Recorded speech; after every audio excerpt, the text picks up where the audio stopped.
아침을 시작하는 슬기로운 방법. 오늘 내게 이로운 뉴스 출발 새 아침. 네, YTN 라디오 출발 새 아침 3부 문을 열면서 간단한 안내 말씀드리겠습니다. 이제 YTN 라디오 출발 새 아침을 프리미엄 콘텐츠 OTT인 웨이브로도 들으실 수 있습니다. 웨이브 쓰시는 분들은 언제 어디서든 편하게 YTN 라디오 찾아주시길 바라면서 경제 박뉴스부터 지금 만나보겠습니다. 알면 대박, 모르면 쪽박. 경제 박뉴스. 네, 복잡한 경제 이야기를 쉽고 재미있게 풀어드리는 시간입니다. 알면 대박, 모르면 쪽박. 경제 박뉴스 참 좋은 경제연구소 이일채 소장 만나봅니다. 안녕하십니까? 네, 안녕하세요. 자, 계속해서 이어진 물난리 때문에 4차 추경 편성 가능성 제기되고 있죠? 그렇습니다. 유럽식 긴 장마 폭우로 인해서 지금 여당이 4차 이 추가 경정 예산 편성안 카드를 꺼내 들었습니다. 이에 대한 이 더불어민주당 대표는 이제 어제 오전 최고위원회 회의를 가졌는데요.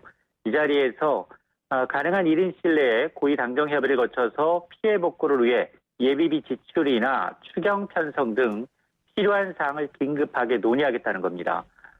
사실 과거에도 2002년 태풍 때에도 4조 1천억 원대 추경이 있었고요. 2006년에도 2조 2천억 원대 추경을 편성한 바가 있습니다. 민주당은 이 당내 의견을 수렴 정리해서 아마 내일입니다. 당정 협의를 통해서 추경 편성 여부를 논의할 예정인데, 문제는 앞서 이미 3차례 추경으로 60조 원 가까이 썼다는 겁니다.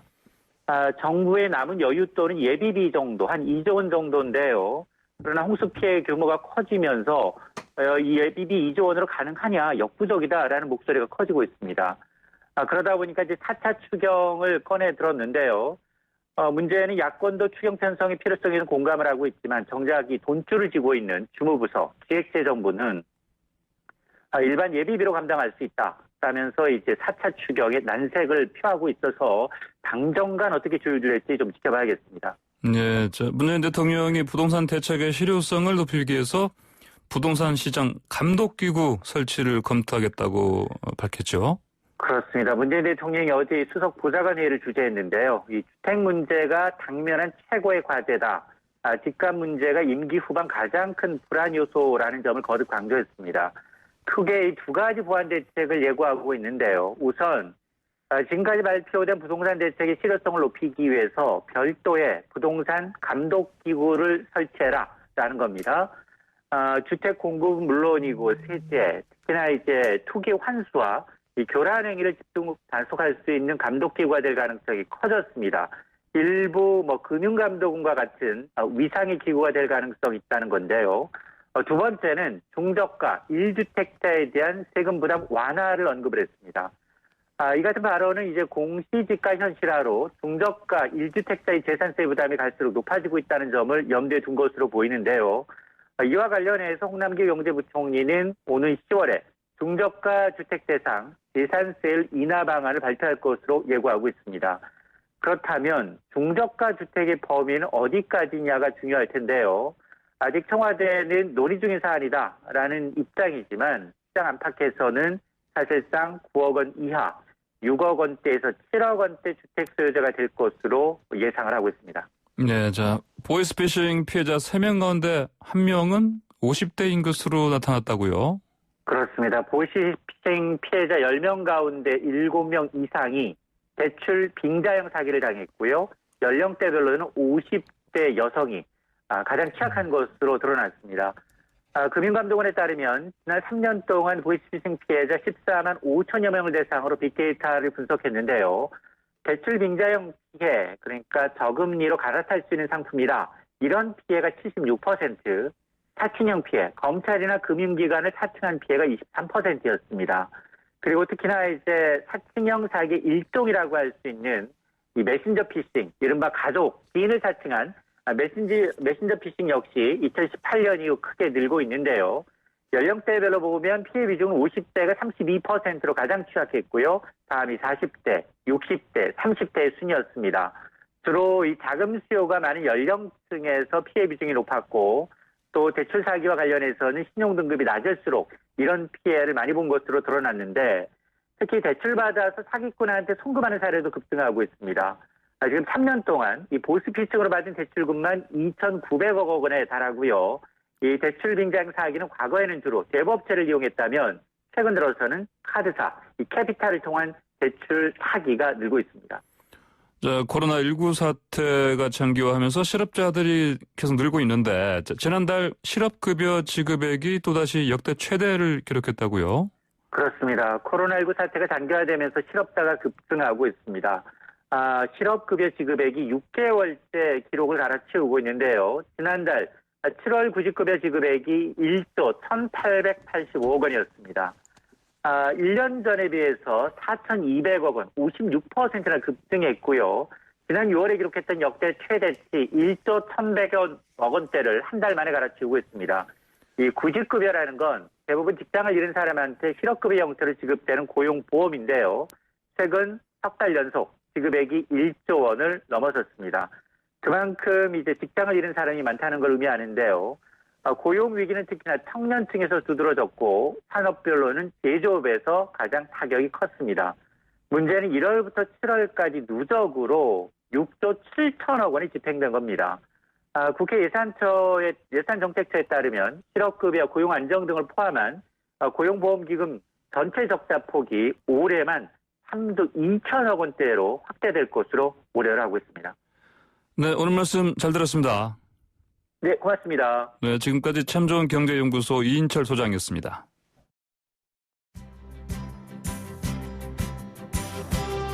슬기로운 출근길, 출발 새 아침은 청취자 여러분과 함께 만들어갑니다. 짧은 문자 50원, 긴 문자 100원에 유료 문자 샵 0945, 우물정 0945로 문자 보내주시거나 유튜브 보이는 라디오 댓글창, YTN 라디오 어플리케이션 예스를 통해 여러분의 목소리를 들려주세요. FM 94.5MHz YTN 라디오 출발 새 아침. 잠시 후 계속됩니다.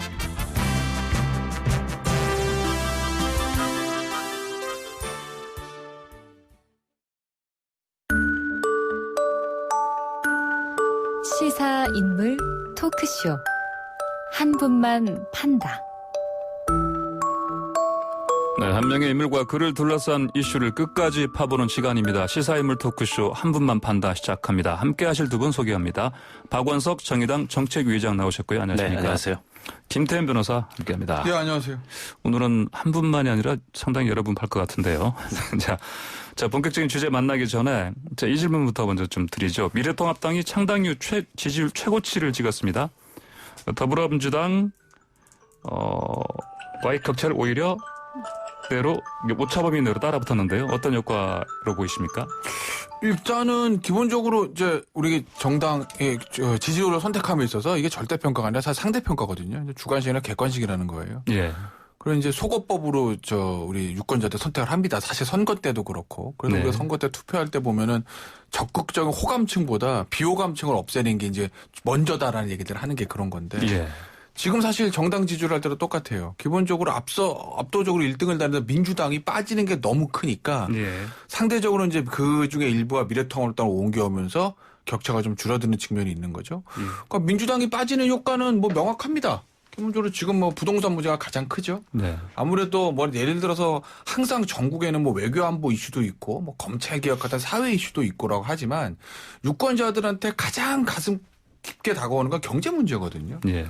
그래서 경제 문제에 있어서 지금 그 부동산 문제로 워낙 민심이 좀 좋지 않으니 민주당의 지지도가 급속도로 빠지는 것들이 있는 거고 그중에 일부가 미래통합당으로 옮겨온 겁니다.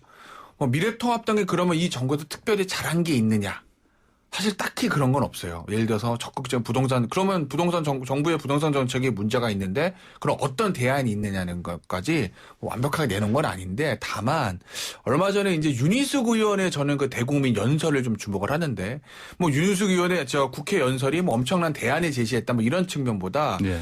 윤희숙 의원의 5분 발언이 좀 반향을 일으키면서 미래통합당 의원들의 머릿속에 뭐가 들어갔냐면 저렇게 해야 되는 거구나. 네. 그러니까 옛날처럼 무슨 독재 얘기하고 무슨 종북 얘기하고 이게 아니라 뭔가 정책적으로 논리적으로 접근해야 되겠구나라는 게 이제 머릿속에 들어가면서 예전에 사실 정부나 여당이 헛발질을 할 때 나오던 미래통합당에서의 과격한 발언이라든지 네. 좀 품격 없는 발언들 그런 것들이 현저하게 줄었어요. 아마 미래통합당은 그런 거에 덕도 좀 본 것 같습니다. 저는. 네. 미래통합당이 특별히 잘해서 지지율 격차가 좁혀지지 않았다는 점은 지금 김 변호사 말씀에 공감을 하고 네. 이런 거죠. 그 총선 이후에 국민이 압도적인 어떤 의석을 민주당한테 몰아줬는데 그 압도적인 의석을 몰아줬던 이유는 어떤 미래를 기대했기 때문이에요. 근데 지금 국정 운영하는 모습에서 미래가 보이기보다는 과거가 보이기 때문에 국민들이 급속하게 실망을 하고 있고 등을 돌리고 있는 게 아닌가라는 생각이 들고요. 상대적으로 한쪽의 지지율이 빠지면 한쪽의 지지율이 올라가면서 격차가 줄어들 수밖에 없는 지금 양당 체제 하에서의 그런 구조가 아닌가 싶고 지금 정부 여당의 모습에서 미래가 보이기보다는 과거가 보이는 원인은 두 가지에 있다고 봅니다. 네. 하나는 여당이 됐지 않습니까? 게다가 다수의석을 가짐. 그러면 좀 포용력 있고 여유 있게 국정을 운영해야 되는데 야당 모습을 보는 것 같아요. 정부 여당에서. 도대체 왜 저럴까 이런 생각을 국민들이 하는 거죠. 또 한 가지는 최근에 이제 국회에서 그 입법하는 방식이나 이런 것들이 좀 지나치게 거친 일방적인 독주가 아니었나 싶어요. 네. 그래서 일하는 국회를 표명했는데 국민들이 보기에는 이게 일하는 국회는 명분이고 내가 하고 싶은 일만 하는 국회를 만들려는 거구나. 네. 이런 거에서 과거에 박근혜 정부가 그 다수의석을 가지고서 또 청와대가 중심이 돼서 일방통행식의 그런 국정 운영을 하던 모습이 연상되는 거예요. 그렇다 보니까는 이 통합당에 대한 그 탄핵 트라우마 때문에 선뜻 마음을 국민들이 주지 못하고 또 투표장에 들어가서 막상 민주당이 싫어서 통합당을 찍지 못하는 이런 트라우마가 있었는데 이제 그놈이 그놈이다라는 식의 인식을 하게 된 게 아닌가 싶습니다. 그렇다 보니까 자연스럽게 지지율이 줄어들었고 최근에 뭐 호남을 제외하고는 거의 전국적으로 역전된 곳이 많다. 이런 여론조사까지 결과까지 나오고 있어서 정부 여당 입장에서는 좀 긴장해야 되는 상황이 아닌가 싶고 이 국정 운영 전반을 좀 돌아보면서 예. 어디서부터 뭐가 잘못됐는지를 좀 살펴봐야 되는데 부동산 정책 같은 경우도 그래요. 이 부동산 정책은 교육 정책과 더불어서 전 국민이 이해관계자입니다. 그러니까 굉장히 어려운 정책이에요. 근데 이게 처음부터 일관된 철학과 정책 방향을 가지고 그리고 그 일관된 철학과 정책 방향을 국민들을 설득시키면서 갔어야 되는데 너무 사실은 오락가락하고 예. 거칠었던 측면이 있는 거죠. 그런 것이 이제 뭐 반영이 돼서 지지율이 이렇게 나오는 게 아닌가 싶습니다. 예, 알겠습니다. 자, 한번 판다 오늘의 주인공 만나보겠습니다.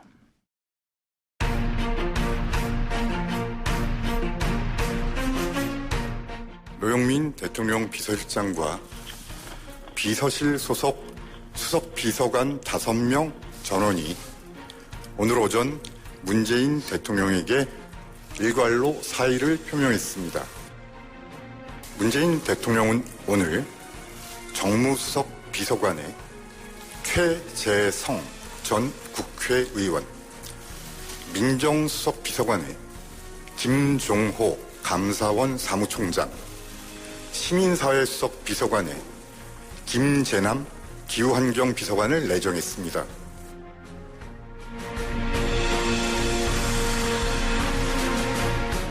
네, 청와대가 어제 인선 발표 들어봤는데요. 자, 노영민 대통령 비서실장을 비롯해서 비서실 수석비서관 5명이 최근 상황에 대한 책임을 지고 일괄 사의를 표명했고요. 바로 어제 일부 청와대 인사가 이루어졌습니다. 정무수석의 최재성 전 의원, 민정수석의 김종호 감사원 사무총장, 새 시민사회 수석의 김재남 기후환경 비서관을 각각 내정했는데요. 이번 인사 어떻게 평가하십니까? 근데 저는 네. 인사를 하는 이유를 잘 모르겠다. 인사를 하면 모르겠다. 이번 과정과 보시고. 결과가 지난 예. 주말부터 일종의 저는 해프닝적 성격도 있다. 예. 왜 그러냐면 보시면은 3실장 체제잖아요. 예. 그러면은 노영민 비서실장 휘하에 5수석이 다 사직서를 제출한 겁니다. 네.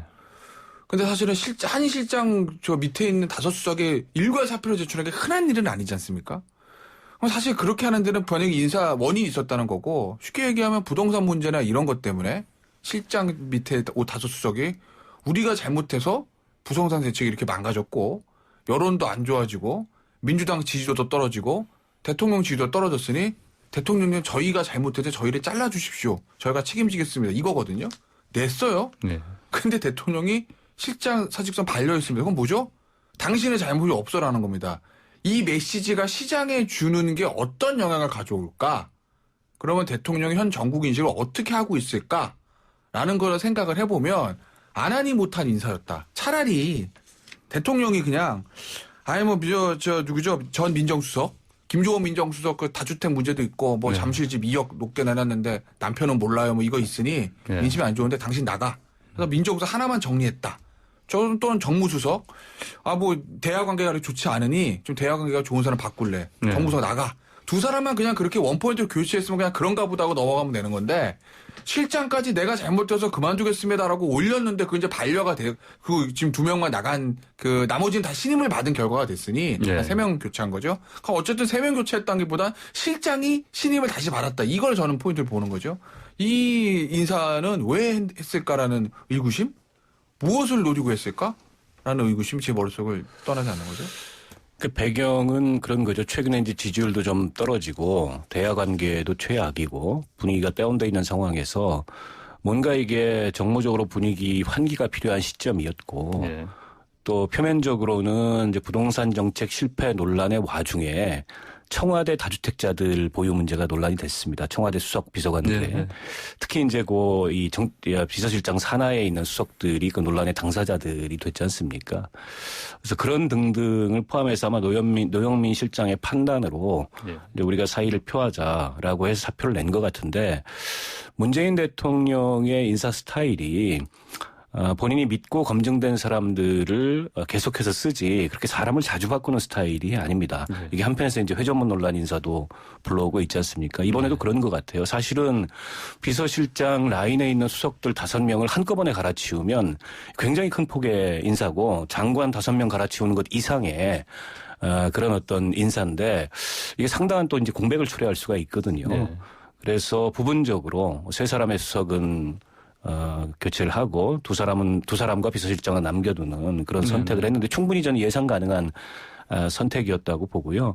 다만 이제 제가 좀 납득이 잘 되지 않는 대목은 표면적으로 부동산 정책 실패에 대한 논란의 책임을 지는 그런 어떤 사표 제출이고 인사였는데 그러면 왜 비서실장 그 산하의 수석들만 사표를 제출해야 하는 거죠? 오히려 지금 부동산 정책 혼선에 있어서 정책적으로 가장 큰 책임은 청와대 정책실장, 네. 경제수석, 그리고 기획재정부 장관, 국토부 장관 이 어떤 일종의 정책 라인 경제 라인에 있지 않습니까?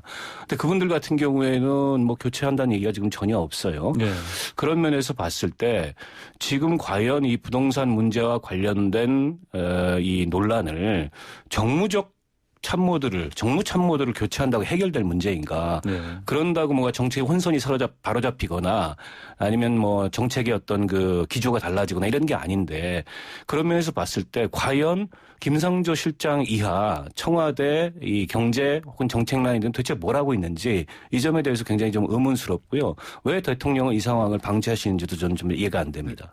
사실은 현 정부의 부동산 정책에 대해서 예. 야당 쪽에서도 그렇고 과연 부동산 정책을 하는 거냐 부동산 정치를 하는 거냐라는 그런 화두가 떠오른 적이 있었어요.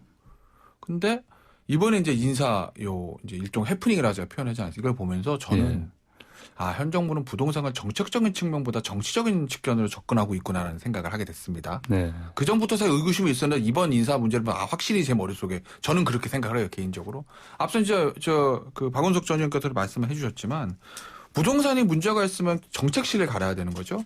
그다음에 내각으로 가서 홍남기 경제부총리하고 김현미 국토부 장관의 경질을 했어야 되는 거죠.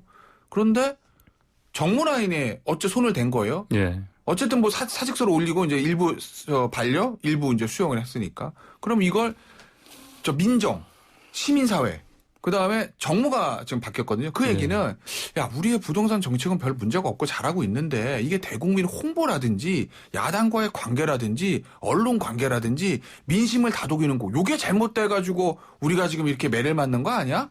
그러니까 그거만 바꾸면 괜찮을 것 같아. 라는 생각을 하고 있는 거 아닌가. 그러니 부동산이 문제 있는데 정부랑에 바꿨으니까 부동산 정책이 아니라 부동산 정치를 접근하는 거죠. 네. 어제 그리고 이제 대수보 회의에서 대통령의 말씀이 우리 부동산 정책의 효과가 잘 나타나고 있다. 갱수 잘 되고 있다. 이거거든요. 네. 그러면은 현 정부는 부동산 정책에서 아무런 문제가 없다라는 거 어제 대통령이 그냥 말로써 결정이 난 겁니다. 앞으로 정책실, 경제수석, 경제부총리, 국토부 장관 안 바꾸는 이대로 그냥 간다라는 걸 어제 이제 대통령이 그 말 한마디로 정리가 된 거기 때문에 네. 글쎄요, 진짜 부동산 정책이 잘 되고 있는 건지 효과가 계속 나타나고 있는 거지. 어제 박주민 의원 인터뷰 보니까 늦어도 내년 초면에 서울시장 재보궐선거 있습니다. 네, 네. 내년 초면 효과가 나타나고 했는데 과연 진짜 그럴 것인지 뭐 지켜는 봐야 되겠습니다만 지금까지 와 있는 패턴으로 봤을 때 과연 정부와 청와대와 여당의 뜻대로 바라는 것처럼 그렇게 될까? 이제까지 왔던 걸 보면 저는 쉽지 않을 거라고 봅니다. 근데 이제 부동산 정책의 효과는 시간이 좀 걸리고요. 네. 때문에 이제 일관성이라는 게 굉장히 중요한데 제가 가장 이 현 정부의 부동산 정책에서 문제의식을 갖는 그 대목은 냉온탕을 왔다 갔다 하듯이 한쪽에서는 투기를 억제하기 위한 그런 보유세 강화 등등의 대책을 발표하면서 다른 한쪽에서는 다시 투기를 불러일으킬 수 있는 공급 대책을 발표를 해요. 이번에는 이제 공급 대책이 투기 논란이 많으니까 일종의 이제 고밀도 임대주택을 개발하겠다고 했는데 고밀도 이 재건축을 하겠다고 했는데 당사자들 입장에서 이제 그런 재건축 안 하겠다 이런 반발이 나오고 있고 그리고 지금까지 23번의 부동산 정책을 내면서 정책의 큰 줄기는 핀셋 규제였습니다.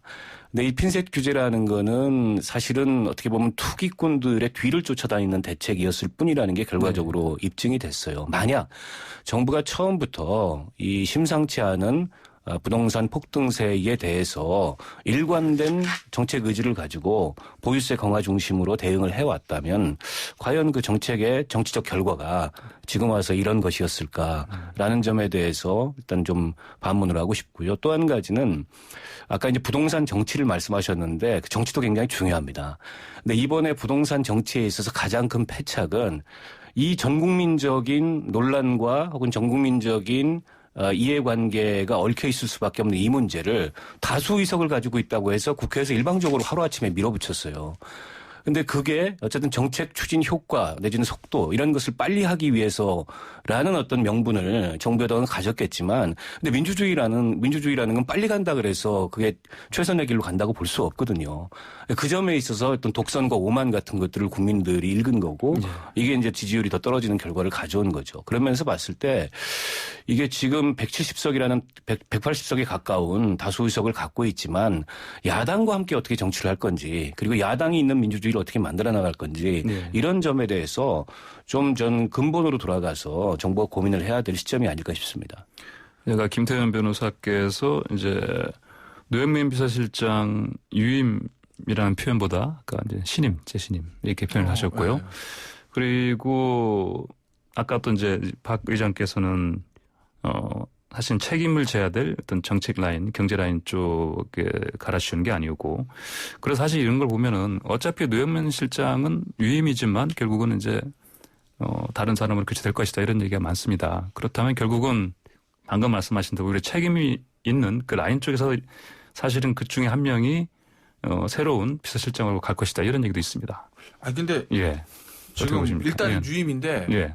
한시적 유임인지 앞서 예. 말씀하신 박은석 전 의원도 네. 처럼 현실적인 문제 예를 들면 예. 갑자기 다 나가버리면 예. 인사위원회 위원 누가 하란 말이야. 예. 다른 사람 다 받고 실장은 마지막에 뭐 이런 컨셉으로 조금 한 몇 달 더 간다는 언론은 보도도 있고 대체적으로는 그렇죠. 예. 아니야 이건 그냥 끝까지 그냥 가는 거야.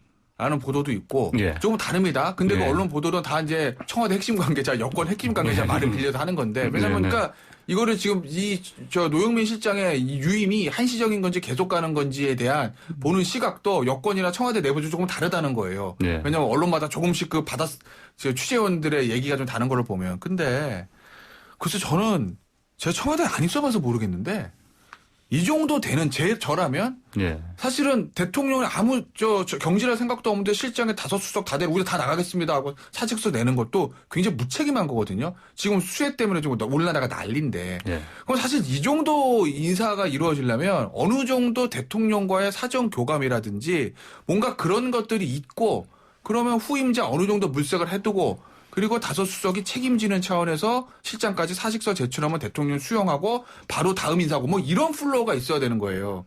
근데 지금 주말에 실장이 5수석들 확 사직서 내고 대통령은 그중에서 3명만 수리하고 이런 걸 보면 예. 그런 과정이 전혀 없었다는 거거든요. 지금 드러나는 걸 보면. 그러면 이런 상황이라면 노 실장은 굉장히 무책임한 거다라는 거죠. 예. 이거 예전에 나쁘게 생각하면 예전에 조선 왕들 선의 투쟁했었잖아요. 예. 야 양위 투다 야 선의하네. 예. 아니되옵니다 전하. 그럼 왕권이 강화되고 예. 만약에 정말로 일각에서는 대안이 없어서 노영민 실장이 계속 간다라는 보도도 있는데 만약에 정말 그런 거냐면 실장은 진짜 나쁜 거죠. 어차피 내가 사직서 내도 대통령 나를 신임할 것 같고 대안도 없고 그럼 나는 계속 갈 거다. 그래서 사직서 내고 계속 갔어요. 그럼 시장에서는 노영민 실장이 계속 가는구나. 실장의 권한만 강화되고 위상만 강화되는 것이거든요. 예. 이거 진짜 무책임한 겁니다. 본인이 정말 책임을 지고 나갈 거라 생각했으면요. 대통령이 당신 좀 더 하셔라고 해도 아닙니다. 제가 정리되고 새 판에 다시 짜야 대통령님과 여당이 순항할 수 있습니다라고 해서 물러나야지. 대통령이 여기서 이제 사직서 반려했다고 해서 그러면 나는 신임을 받았으니까 계속 간다? 이거 저는요, 이러면 노 실장 안 된다고 봐요. 저는 진짜 무책임한 거고, 오히려 본인의 권한을 강화하기 위한 뭔가 좀 이런 것들이 있는 거 아니냐라는 억측도 오해를 살 수 있으니, 그냥 내일이라도 다시 한번 사직서 내세요. 그래서 저는 그게 맞다고 봐요. 어쨌든 인사는 고위권한이지 않습니까? 대통령의. 네. 그래서 그 인사의 세부적인 문제들까지 왈가왈부하는 거는 그다지 적절치 않은데, 근데 아마 이제 임기가 후반부로 가고 있기 때문에 임기 후반부 마지막을 관리할 비서실장은 인사를 할 겁니다. 근데 예. 그 타이밍이 아직 안 왔다는 거죠. 그래서 올 연말 혹은 내년 초 이런 말씀들을 많이 하는데 아마 그런 관측이 대체로 맞을 것 같고요. 예. 역대 민주정부들의 마지막 그 비서실장이 누구였는지를 우리가 돌아보면 어느 정도 그 윤곽도 잡을 수 있다고 생각을 해요. 김대중 정부 시절에는 박지원 예. 현 국정원장이었고 노무현 정부 시절에는 문재인 대통령, 현 문재인 대통령이었습니다. 어떻게 보면 대통령을 가장 잘 알고 또 대통령의 의중을, 심중을 가장 잘 읽고 또 그걸 가장 충직하고 충실하게 지킬 수 있는 이런 사람들을 역대 비서실장으로 네. 민주정부에서 선택을 해왔어요. 문재인 대통령의 선택도 크게 틀리지 않지 않을까 이렇게 네네. 예상이 되고 그러면 과연 누가 될 거냐 노영민 실장의 후임이 그거야 구체적인 인물을 지금 여기서 왈가왈부하기는 쉽지 않습니다만 예인사마평들이 돌기 시작하면 네, 예. 그중에 누가 적임인지를 아마 판단할 수 있으리라고 생각을 하고요. 아무튼 이번 인사가 이것으로 저는 그치지는 않을 것 같아요. 순차적으로 내각까지 포함해서 지금 내각에도 굉장히 오래된 장관들이 있습니다. 예를 들어서 김현미 국토부 장관 같은 경우에는 최장수 지금 예. 국토부 장관을 하고 있고 또 강경화 외교부 장관도 아마 거의 역대 최장수 외교부 장관일 텐데 이런 내각의 인사 수요들도 있기 때문에 적절한 시점에 예. 이 분위기를 좀 환기하기 위한 차원의 후속 인사들이 이어지지 않을까 싶습니다. 네네. 박 기자님께서는 이게 노 실장 유임은 한시적인 것이다. 곧 바뀔 것이다. 이렇게 보셨습니다. 자, 그런데 이제 이번에 사선 의원까지 지낸 최재성 전 의원이 정무수석에 발탁됐습니다. 이게 상당히 이례적인 거 아닙니까? 그렇죠. 예. 보통 이제 정무수석이 선수가 높아도 3선 정도인데 네. 4선에 이분은 당대표 후보도 출마하셨던 분이고 원내대표 후보도 출마하셨던 분이고 그렇기 때문에 상당히 이제 경륜이 있는 무게감 있는 정무수석을 임명을 했는데 아마도 지금 이 국정 운영 상황이 만만치가 않기 때문에 특히 대야 관계도 그렇고 일종의 좀 전략적이고 정무 능력이 좀 있는 정무 역량이 있는 이런 분을 정무수석에 앉혀야 되겠다 이런 이제 대통령의 의중이 인사로 드러난 게 아닌가 싶고요. 또 정반대 해석도 있습니다. 최재성 의원 같은 경우에는 문 대통령의 복심을 스스로 자처하기도 했었어요. 예. 문 대통령의 의중을 누가보다 잘 아는 인물이고 때문에 내 스타일대로 내 식대로 가겠다라는 이 선언이다라는 어떤 평가도 있습니다만 아무래도 국회에서 4선까지 지냈기 때문에 대야 관계에 있어서 이전의 정무수석들보다는 훨씬 더 좀 중량감 있게 대야 관계를 가져갈 수 있지 않을까 싶고 지금 제1야당의 당대표 원내대표가 급이 굉장히 높아요. 그 당대표 비대위원장은 상당한 원로시고 원내대표 지금 5선이지 않습니까? 그러다 보니까는 제1야당의 그런 당대표 원내대표, 그러니까 파트너들의 중량감을 고려한 인사일 수도 있고 근데 이제 한 가지 좀 걱정 내지는 좀 한 가지 앞으로 우리가 좀 주의 깊게 관측해봐야 될 대목은 비서실장하고 정무수석 간에 중량감이 대등하거나 최재성 이 정무수석 같은 경우에는 비서실장급이라는 평가가 나오거든요. 네. 그 사이에 혹시나 어떤 불협화음이라든지 이런 것들이 나오지 않을까 이런 우려들도 한편에 있더라고요. 그래서 그것도 한번 좀 향후에 지켜봐야 될 대목이 아닌가 싶습니다. 자, 비서실장 아까 최근 정권 몇 분 거론하셨는데 뭐 이런 질문이 어떨지 모르겠습니다. 역대 대통령 비서실장 가운데 가장 성공한 비서실장. 문재인 대통령 아닙니까? 대통령이 되셨으니까요. 그렇죠. 그러니까 비서실장의 직무가 결국 대통령을 잘 보좌하는 거다라고 생각을 해보면 사실은 솔직히 말씀드려 그 측면에서 보면 성공한 비서실장은 없죠. 왜냐하면은 우리나라 대통령들이 참 대한민국 비극인데 마지막까지 퇴임 때까지 지지율을 유지하면서 그러니까 끝이 아주 좋았던 분은 없거든요. 대부분 본인들이 뭐 옥고를 치르거나 가족이 옥고를 치르거나 그랬기 때문에 사실은 그리고 지지도는 취임할 때부터 줄곧 내리막길이지 뭐 올라가는 분은 거의 없었잖아요. 그것을 보면 대통령이 그렇기 때문에 대통령을 보좌하는 비서실장이 본인의 직분을 다해서 성공했느냐.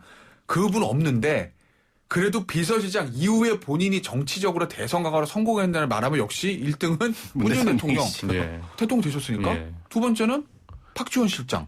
왜냐면은 국회의원 계속 하시고 국정원장까지 가셨으니 그 두 분이 제일 성공하신 거죠. 그러니까 개인적인 어떤 정치적인 커리어 패스로 보면. 또 대통령 저격수라는 얘기까지 듣다가 국정원장까지 됐으니까요. 자, 좀 주제를 넘겨보겠습니다. 지금 추미애 법무장관이 검찰 고위 간부 인사 최근에 했습니다. 이거 어떻게 보십니까? 글쎄 이거 얘기하려고 말하면 시간 부족해서 시간 별로 없죠. 별로 없습니다. 뭐 인사가 만사라고 말할 건 아닌 것 같아요. 그리고 세상 어느 인사권자가 본인이 인사해놓고 나 너무 잘했는데 인사가 만사 이런 얘기하는 인사권자 저는 본 적이 없습니다. 대통령도 내각 짜놓고 야 이번 내각 어떻습니까? 너무 잘한 것 같은데요. 자화자찬 아니잖아요. 그건 장관이 할 얘기는 아닌 것 같고 언론의 평가, 정치권의 평가가 있는 거지 대중의 평가가. 그리고 이제 누구누구 사단 없애겠다. 중요합니다. 그러니까 제가 문제 삼는 건 윤석열 사단이 없어졌다. 이게 저는 문제를 삼는 게 아니라 그럼 윤석열 사단이 없어져 누가 왔느냐. 추미애 사단, 이성윤 사단이 왔다. 그건 과연 맞는 거냐. 저 사단은 안 되고 내 사단은 되는 거냐라는 걸 생각을 해보면 이번 인사는 저는 결코 좋은 점수 줄 수 없어요. 그러니까 최근에 검찰개혁과 관련해서 가장 논란이 큰 대목이 이른바 이제 검언유착 사건이잖아요. 근데 이 검언유착 사건에 있어서 적어도 지금까지 서울중앙지검이 증명해낸 건 없습니다. 결국엔 기자 한 사람의 이 부적절하고 불법적인 취재였다라는 잠정적 결론이에요. 물론 아직 수사가 종결된 건 아니지만 그러면 이 수사에 대한 어떤 책임을 묻는 인사가 돼야 이게 이제 신상필벌의 원칙이 인사에 관철이 되는 건데 저는 정권이 코드 인사는 할 수 있다고 생각해요. 자기 정권의 철학과 정책 방향에 맞는 사람을 선택해서 인사하는 게 그게 권력을 잡는 이유 아니겠어요? 근데 적어도 공정한 인사이려면 이 신상필벌이 관철이 돼야 되는데 이번 인사를 보면 그 신상필벌과는 너무 거리가 먼 인사였다. 결국에는 정권 입맛에 맞는 그런 수사를 하고 있는 사람들을 승진시킨 혹은 유임시킨 그런 인사 아니냐 싶은데요. 과거 정권 때도 미네르바 사건이라든지 PD수첩 사건이라든지 나중에 법원 가서 말도 안 되는 사건으로 결론이 난 사건들을 수사했던 검사들이 영전했습니다. 이런 거 하지 말자는 게 검찰개혁이에요. 근데 과연 이 정부가 검찰개혁을 얘기하면서 이번 인사를 보면 검찰개혁에 부합하는 인사인가에 대해서 전 심각한 의문이 있습니다. 알겠습니다. 오늘 비슷하고 들고 오신 두 분의 말씀 잘 들었습니다. 네, 고맙습니다. 고맙습니다. 지금까지 박원석 정의당 정책위의장 김태현 변호사였습니다. 네, YTN 라디오 출발 새 아침 3부 순서 여기서 마치고요. 잠시 후 4부로 돌아오겠습니다.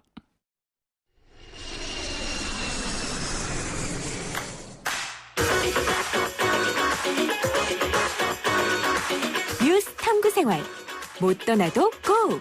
탁PD의 국제뉴스. 네, 지구촌 구석구석 못 떠나도 고! 나와 다른 듯 또 닮은 사람 사는 이야기를 들어봅니다. 여행작가 탁재영 PD와 함께합니다. 안녕하십니까?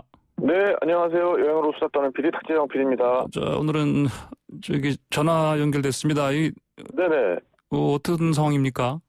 네, 제가 지금 YTN 가고 있었는데, 네. 지금 그 제2자유로, 예. 한류월드에서 제2자유로 진입하는 진입로가 침수돼서 지금 통제가 돼 있습니다. 그래서 네, 그냥 네네. 예, 오시다가 그러면 뭐 그냥 차가 서버린 겁니까? 어떻게? 우회를 해봤는데요. 예. 그 강북강변로 역시 지금 상황이 굉장히 좋지 않고 중간에 곳곳에 그 도로가 움푹 패인 곳들이 많이 있어요. 아스팔트가. 네. 그래서 만일에 고속으로 주행하신다면 타이어가 찢어질 수도 있는 굉장히 위험한 곳들이 많고요. 예. 그다음에 이제 아무래도 교통이 그쪽이 통제되다 보니까 이쪽으로 다 좀 몰린 듯해서 아무래도 제 시간에는 못 갈 것 같아서 전화로 지금 제가 하겠다고 요청을 드렸습니다. 예. 그 내비게이션에 한 얼마 정도 남은 걸로 좀 찍힙니까? 여기까지 오시는데? 네, 그러니까 제가 평상시보다 도착하는데 한 15분 이상 확 늘어나 버려가지고요. 예. 네네. 그래서 일단은 전화로 연결했습니다. 알겠습니다. 자, 오늘은 전화 연결로 쭉 가보겠습니다. 자, 네네. 자, 트럼프 대통령 얘기 좀 해보죠. 네. 좀 뜬금없는 얘기인데? 그러니까 그 큰 바위 얼굴 있지 않습니까? 네네. 무슨 얘기입니까, 이게? 네, 뉴욕타임스 보도에 의하면요, 미국 백악관이 전직 대통령들의 큰 바위 얼굴 조각으로 유명한 러시모어 산에 도널드 트럼프 현 대통령의 얼굴을 새기기 위해서는 어떻게 해야 하는가를 알아봤다고 합니다. 어허. 네, 이 러시모어 산이요, 뭐 보신 분들 많을 텐데, 예. 미국 중북부 사우스 다코타주에 위치합니다. 영화에 많이 나오잖아요. 네, 많이 나옵니다. 네. 이 지역은 원래 대평원이 끝없이 펼쳐져 있는 곳인데, 예. 그 가운데 우뚝 솟은 바위산 몇 개가 있거든요. 그래서 이제 그 중에 하나가 바로 이 러시모어 산인데, 여기에 1927년부터 14년에 걸쳐서 조각가들이 오늘날의 미국을 있게 한 4명의 대통령 얼굴을 새겨 놓았어요. 4명의 대통령입니다. 예, 네네. 그렇죠. 그래서 이 얼굴 길이만 해도 18m고요. 18m. 네, 네. 얼굴 길이가요. 네. 이 조각의 전체적인 면적이 5.17제곱킬로미터. 이 조각이 위치한 봉우리의 높이가 1745m짜리 봉우리에다가 이걸 새겨놓은 겁니다. 예. 그래서 이 프로젝트는 사우스 다코타 관광 활성화를 위해서 이 지역 역사가인 도원 로빈슨이라는 사람이 아이디어를 내고 거튼 보글럼이라는 조각가한테 의뢰해서 시작을 한 건데요. 예. 결국에는 이 작업을 마치지 못하고 사망을 했어요. 네. 그 아들이 이어받아서 이제 완성한 조각이고, 아까도 말씀하셨다시피 뭐 재난 영화나 이런 데 특히 많이 나오죠. 미국이 커다란 위기에 직면했을 때 단골로 파괴되는 곳이기도 합니다. 네. 그렇죠. 네, 그래서 여기에 새겨진 얼굴들이 1대 대통령 조지 워싱턴, 3대 대통령 토머스 제퍼슨, 26대 대통령 시어도어 루스벨트, 16대 대통령 에이브러햄 링컨인데요. 다들 뭐 이름 한 번씩 들어보셨을 법한 그 미국을 대표하는 대통령들이죠. 예. 네, 그래서 조지 워싱턴은 뭐 아시다시피 미국 독립 영웅이고 국부로까지 추앙받는 분이고요. 토머스 제퍼슨은 미국 독립 선언문을 작성한 사람이고, 그리고 미국 영토 확장에 굉장히 큰 기여를 했습니다. 네. 그다음에 시어도어 루스벨트는 파나마 운하 운영권을 확보하고 강력한 함대를 건설해서 오늘날 미국이 세계 경찰이 되는 그런 기틀을 잡은 사람이고요. 링컨 대통령 뭐 너무너무 유명하죠. 남북 전쟁을 북부의 승리로 이끌어서 미국 연방이 유지될 수 있도록 했고, 노예 제도를 폐지한 사람이기도 하고요. 예. 그래서 인생의 굴곡도 많았고, 더군다나 마지막에는 암살로 생을 마감했기 때문에 거의 뭐 성자급으로 추앙을 받는 대통령이죠. 그래서 이 대통령들이 순서대로 각각 미국의 건국, 성장, 발전, 그리고 연방의 보존을 상징한다고 하는데, 예. 뭐 이 정도면은 뭐 미국 그 국민들이 보기에 거기에 새겨져 있을 만하다라는 합의가 뭐 끝난 분들이죠. 네네. 오죽하면 지금 미국에서 우리가 일단은 뭐 어느 분야의 4대 천왕이다 뭐 이런 말을 하잖아요. 예. 미국에서는 어떤 분야에 4명이 특히 유명하면 이 어떤 분야의 러시모어다 이런 식으로 표현을 한다고 합니다. 네. 근데 이제 트럼프 대통령이 자기도 좀 여기에 끼일 수 없겠느냐라는 뜻을 비친 걸로 해석되고 있어서 논란이 되고 있는 거죠. 아, 그렇습니까? 아까 말씀하신 대로 이제 뉴욕타임즈였죠. 거기서 이 관련 보도를 했는데, 근데 정작 그 트럼프 대통령 본인은 이제 언론 보도 나간 다음에 이게 또 이분이 좋아하시는 표현이죠. 가짜 뉴스라고 또 말했다면서요? 예, 네, 그렇게 말씀하셨죠. 예. 근데 이제 뭐 가짜 뉴스라고 올렸는데 트위터에 그 뒤에 하지만 러시모어에 내 얼굴이 추가되는 거는 좋은 생각으로 들린다라고 또 덧붙였어요. 그게 무슨 말이에요, 도대체?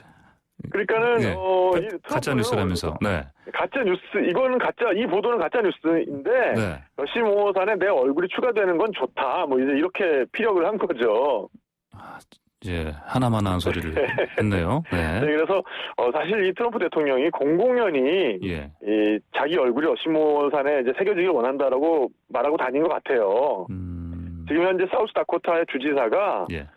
공화당 출신입니다. 크리스티 노엄이라는 여성 주지사거든요. 예. 그래서 이분이 이제 백악관을 방문해서 트럼프 대통령을 처음 만났을 때 그러니까 언제 한번 우리 사우스다코타에 오셔야죠. 우리에겐 러시모산도 있고요. 이렇게 볼거리가 있다는 자랑을 했는데 이 트럼프 대통령이 거기에 내 얼굴이 새겨지는 게 꿈입니다라고 이제 말했다고 해요. 그래서 예. 이 노엄 주지사가 이걸 듣고서는 이렇게 웃었는데 트럼프 대통령이 끝까지 안 웃길래 이게 농담이 아닌가 하는 생각이 들었다고 합니다. 예. 네, 그래서 뭐 이게 트럼프 대통령이 워낙에 또 이제 자의식이 굉장히 강한 사람이잖아요. 그렇죠. 그 염두에 두고 생각해 보면은 뭐 이걸 정말 진지하게 생각하고 있는 게 아닌가라고 생각하는 사람들이 많고요. 그래서 이 크리스티 노엄 주지사가 자기 선에서 해결할 수 있는 방법을 이제 하나 생각해냈어요. 네. 바로 그 다음에 트럼프 대통령을 만났을 때 그 러시모산 모형을 선물을 했는데 야. 거기에는 트럼프 대통령 얼굴까지 추가가 돼 있다고 하고요. 그래서 이렇게 이제 정성을 표현한 덕분인지 이 크리스티 노엄 주지사가 예. 오늘 11월 치러지는 미 대통령 선거에서 트럼프 대통령의 러닝메이트, 그러니까 지금의 그 펜스 부통령 말고 이분이 부통령 후보로 지명될 가능성이 매우 높다는 소식입니다. 좀 웃지 못할 소식이네요. 네네네. 그러니까 러시모산에 자기 얼굴 새겨지는 그 꿈을 실제로 아직 이루지 못했지만 모형으로라도 이루게 돼서 네네네. 그 덕에 러닝메이트, 새로운 러닝메이트가 탄생할 될 가능성. 수도 있다. 네. 알겠습니다. 자, 그런데 실제로 트럼프 대통령의 얼굴이 새겨지는 일이 일어날 가능성 있다고 볼 수 있습니까? 이걸 결론부터 이야기하면 가능성이 좀 희박합니다. 그렇죠. 희박하겠죠. 네. 일단은 이미 조각되어 있는 두상들도 이게 이제 규모가 엄청나고 무게도 엄청나잖아요. 예. 균열이 계속해서 발생하고 있어요. 일단 관리 문제부터가 기존에 있는 것들부터가 지금 네, 그렇습니다. 있는 상황인데 예. 네네. 새로운 걸 좀 얹을 상황 아니다 이런 말씀이죠. 그래서 이제 특수 실리콘 같은 걸 이용해서 예. 그 보존 처리를 병행해 나가고 있는 상황인데 네. 만약 여기에 얼굴 하나를 더 추가하기 위해서 공사를 시작하면 지금 존재하는 조각들에 영향을 미치게 될 가능성이 큽니다. 그래서 안전성을 담보할 수 없게 되는 상황이 되는 거죠. 그리고 지금 이 지역은 그 사우스 다코타 주에서 관리하는 게 아니라 연방 예산이 들어가고 있는 그 미국의 이제 국립기념물이에요. 예. 그러니까 중앙정부 예산이 들어가는 곳이죠. 그래서 여기에 만일 얼굴 하나를 추가하고 싶다면은 연방의 승인을 얻어야 되는데 이거는 의회의 의결을 받아야 된다는 의미입니다. 아하. 그렇다면 이제 지금 현재 그 미국 하원의 다수를 차지하고 있는 건 민주당인데요. 예. 트럼프 대통령이 내 얼굴을 여기에 좀 추가를 하고 싶소. 이거를 좀 승인해 주시오라고 할 때 하원에서 과연 그걸 승인을 해줄까요? 그거 굉장히 이제 미지수고요. 네. 그리고 이 원주민들과 이 지역이 굉장히 분쟁을 계속하고 있어요. 원주민과의 네, 분쟁. 그렇습니다. 네. 네네네. 그래서 이 러시모산은 원래 러시모라는 이름으로 불린 게 아니라 6명의 할아버지들이라는 이름이 붙어있던 수족의 성지였던 봉우리예요. 네. 그래서 이 수족이 누구냐 하면 혹시 늑대와 춤을이라는 영화 예. 네네 우리 오래됐죠. 네네 우리 앵커께서도 기억하실 텐데요. 예. 그래서 이 영화에 등장하는 원주민 부족이 바로 수족입니다. 아하, 네. 실제로 이 영화가 이 사우스다코타에서 많이 촬영이 됐어요. 네. 그래서 이 수우라는 부족명은 프랑스 사람들이 붙인 이름이고 이 사람들은 스스로를 다코타 또는 라코타 뭐 이런 식으로 불렀다고 합니다. 예. 그래서 그게 지금 현재 주의 명칭이고요. 근데 이제 이 지역은 미국에서도 백인들이 가장 늦게 정착한 지역 중에 하나인데요. 그만큼 굉장히 원주민들 저항이 강했고요. 그래서 그들을 무력으로 탄압하고 원래 살던 곳에서 몰아낼 수밖에 없었는데요. 그래서 어찌 보면은 이 러시모산의 조각상이 이 땅에서 이루어진 백인들의 성취 그리고 그 이면에 존재하는 원주민들의 희생을 좀 상징하는 것이기도 합니다. 그래서 이 조각상이 만들어질 때부터 이 원주민들은 굉장히 크게 반발을 했고요. 여기에 얼굴을 하나를 더 추가한다? 그럴 때 또 이 사람들이 가만히 있지 않을 것 같아요. 예, 그렇군요. 그래서 사실은 이제 여기서부터 한 27km 떨어진 곳에 반대편의 산자락에 예. 미국의 서부 개척 당시에 백인들에게 맞서서 최후까지 싸웠던 수우족의 전사 타슌카 위트코라는 추장이 있습니다. 타슌카 위트코요. 예. 네네, 영어로 하면 이제 크레이지 홀스, 그러니까 우리말로 이제 성난 말이라고 불리웠던 예. 아주 굉장히 위대한 추장인데요. 이 사람의 조각상이 지금 현재 또 조성이 되고 있어요. 아하. 그래서 이 조각상은 1948년부터 만들기 시작했는데 지금 머리만 완성됐습니다. 아, 오래 걸리는 상황이네요. 굉장히. 여기는 그 예. 지난번에 아까 말씀드린 것보다 더 커요. 예. 아까 말씀드린 그 러시모어는 얼굴 길이가 18m였잖아요. 네, 그렇죠. 여기는 얼굴 길이만 27m고요. 27m. 만일 완성 네. 27m. 만일 완성되면은 이 조각상의 높이가 172m. 그리고 여기는 지금 말을 타고 있고 팔을 앞으로 뻗은 자세를 계획하고 있는데 그 팔 길이만 80m에 달하는 아주 거대한 조각상이 될 예정입니다. 네. 그렇지만 이제 이 조각 역시 백인 예술가와 이제 이분이 이제 또 돌아가셔가지고 그 뒤를 이은 자손들에 의해서 조성되고 있어서 여전히 성지 파괴라는 그런 논란을 피해갈 수가 없는 상황이고요. 그래서 이 성난말 크레이지 홀스의 유족들은 이 사업이 자신들의 부족 모두와 원주민 문화에 대한 모독으로 여기고 있는 상황입니다. 예. 이러다 보니까는 여기 이제 큰바위 얼굴에 자기 얼굴을 새겨넣는 트럼프 대통령의 꿈은 결국 이제 꿈으로 그치게 될 것 같습니다. 아, 그렇군요. 그러면 결국은 오늘 우리가 허황된 꿈이란 제목으로도 우리가 얘기를 해볼 수 있었겠네요. 네네. 그렇죠. 네, 오늘 자 트럼프의 꿈인 큰 바위 얼굴 조각에 대한 재미있는 얘기 들어봤습니다. 감사합니다. 네, 감사합니다. 네, 지금까지 여행 전문 탁재영 PD였습니다.